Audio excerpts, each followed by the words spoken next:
tuwerekera kesi 2 minutes. Basabanyabo, this is the time.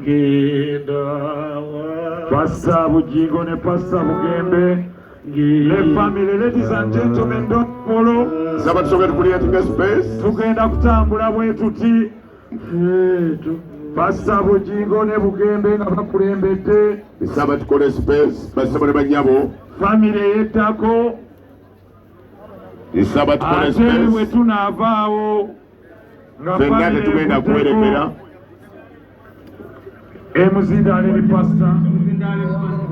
Mugenda waba nange ngaba kane fetuko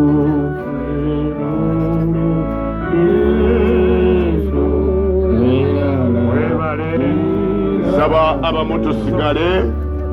abamutusigale tugendeko n'abantu batono abagenda kuntana. Saba abasinga tusigale n'abamawulire tusooke tulindeko. Respect the private ceremony of Honorable Kato.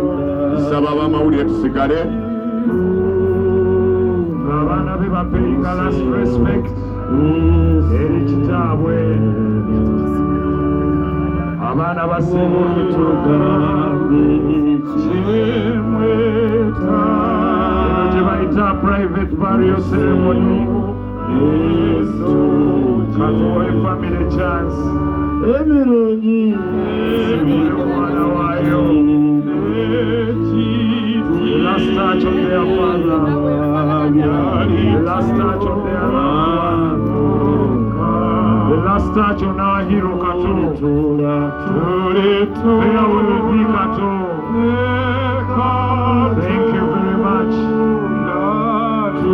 You've run your race. You've run your race. Second national flag, Evira Zako Heroes flag, Evira Kowali. Abayimba Mukomao. A quick one, a 1 minute service for Kato. Kale, Pastor, Pastor babiri, Pastor Bugembe, Pastor Bujingo, abagenda kubeera nga basabira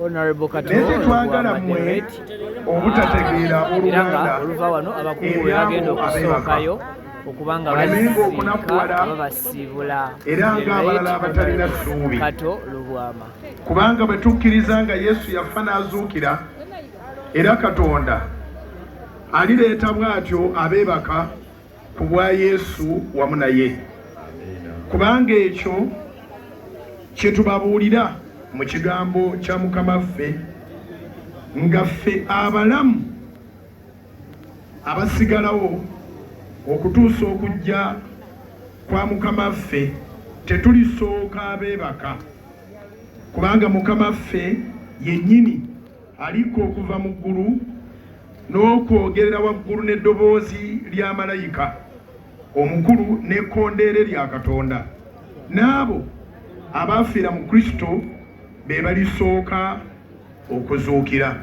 Ebyawandiikibwa bino byogera nga birabika nti bitugamba nti Yesu asobola okudda olwaleero naye bwadde olwaleero kuffa abayimiridde tewali asooka Pawulo Kato kulaba Yesu. Abafa abafiira mu ye Bible description gyetuwa egamba abeebakira mu ye be balisooka okumulaba olwo naffe abalamu atetuke tumusinkane. Egenda amaaso n'okugamba 17 Basosolonika 4 ntandise na 13:18 naffe abalamu abasigalawo ne tulyoka tutwalibwa wamu n'abo mu bire okusinkana Mukama waffe mu bbanga. Kale bwe tutyo tunaabeeranga ne Mukama waffe ennaku zonna. Ne lumaliriza olunyiriro 18 nga lugamba nti kale musanyusaganenga mwekka na mwekka n'ebigambo bino. Weewaawo Bayibuli yetugambye okusanyusigana. Ndi musumba ate ndi muntu. Olwaleero bw'owulira ng'oyagala kukaaba nga tumutwala. kaabira ddala tetwagala ofentinge nga tuvudde wano kaabira ddala kiveeyo muganda wange Bugembe saba esaala nsomye ekyawandiikibwa kitalo nnyo kitalo ddala manya gange nze Wilson Bugembe ndi pasita ate ndi muyimbi neebaza Katonda nti anko Kato yaŋŋamba yali talinnyangako mu kyaki okumala emyaka 2 naye bwe namuyita enansana lwe lunaku lyajja mu kyaki ekintu ekyo kyansanyudde nnyo abadde ayagala Katonda maama n'ennyumba twongera obbasabira katusabe ayi Katonda omwenzi wa buli kintu tukwebaza olw'ebbanga ly'otwazise Kato tukwebaza ti amawulire bwe gazze waliwo effumu eriyita mu mutima ogwa mukyala we ogw'abaana be bamwami Nsereko famire n'eŋŋanda n'abayimbi n'abazannyi naye wawaniridde omutima ogwo okusigala nga gukuba oba emitima egyo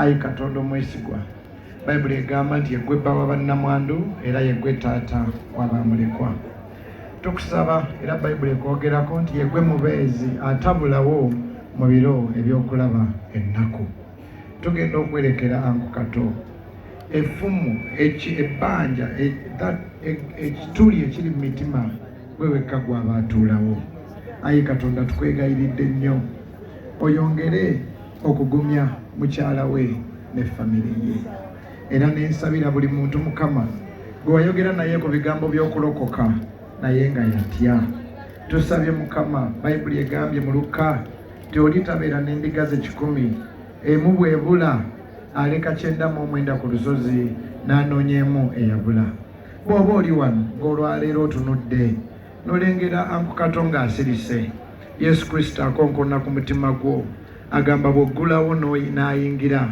ne bw'oliba ofudde olibeera mulamu era nsaba ffenna wamu abatya Katonda tuddemu ebigambo bino tugambe nti ayi Mukama olwaleero nange nkwadde obulamu bwange yongera okunkuuma naye bwe ndituuka okufa omwoyo gwange nguwadde Yesu njatula ti Yesu gwe musana ogugoba ekizikiza Yesu ly'ekkubo n'amazima n'obulamu mpangaaza nnyo naye bwe ndituuka okufa essaala eno empa obulamu obutaliggwaawo ayi Yesu nsonyiwa ebibi bye nzijjukira n'ebyo sijjukira ndokose mu linnya erya Yesu amen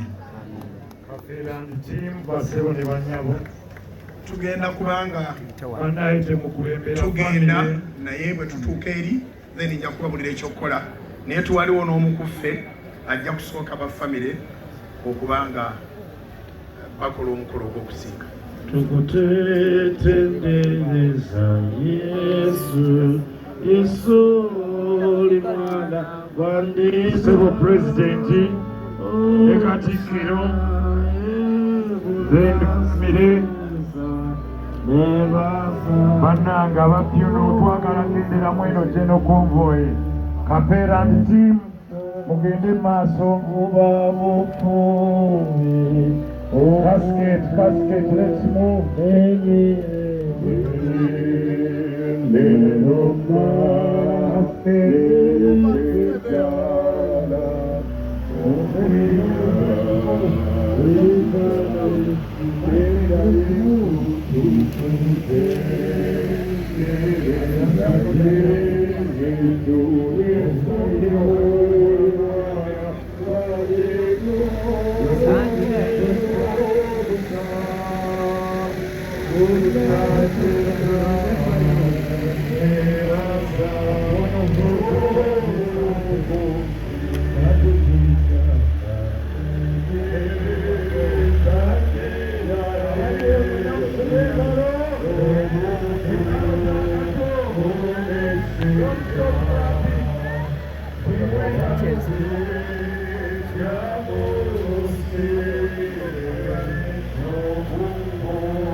Excuse me.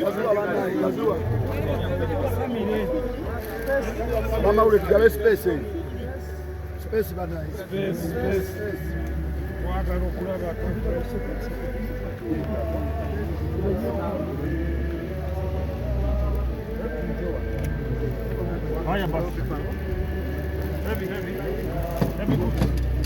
Esquece mavega kasemo.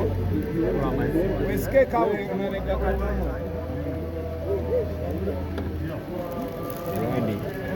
Esquece mwe mavega katono. Esquece mavega katono. Bana mwesike kabali yawe mavega.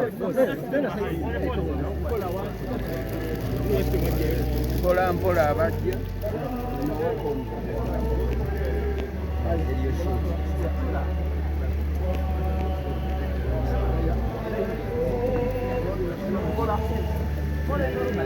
Wewe kako teri space wangala kwimira omu enda zibe n'abakamera anti ogenda ziba kamera oziba abakamera kale tuteekewo abafamire bokka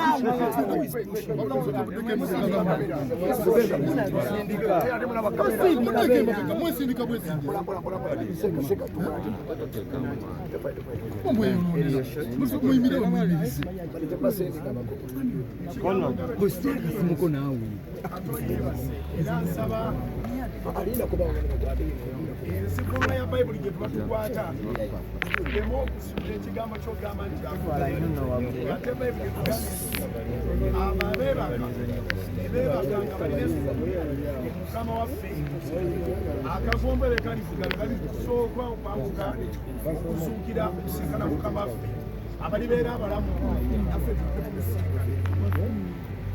N'olwekyo nsaba tukitegeere bulungi maama w'abaana n'abaana katazuukire mu baana katazuukire mu mirimu gy'akoze ate kato alizuukira ku nnaku ffenna netulindira olwa Mukama waffe.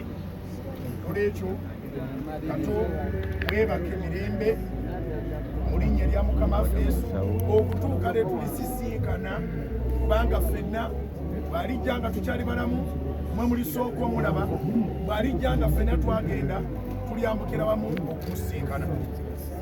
Famire yebesooka owese mujjayo abaine anyaze tetukola famire y'okusooka mona addeko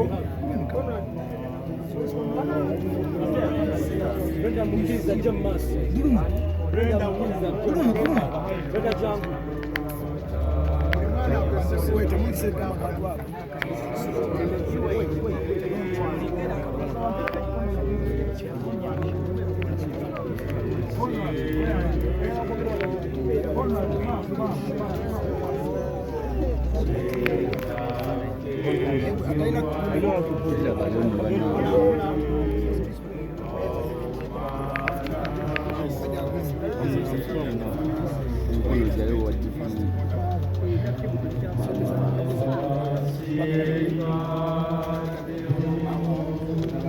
alimfunya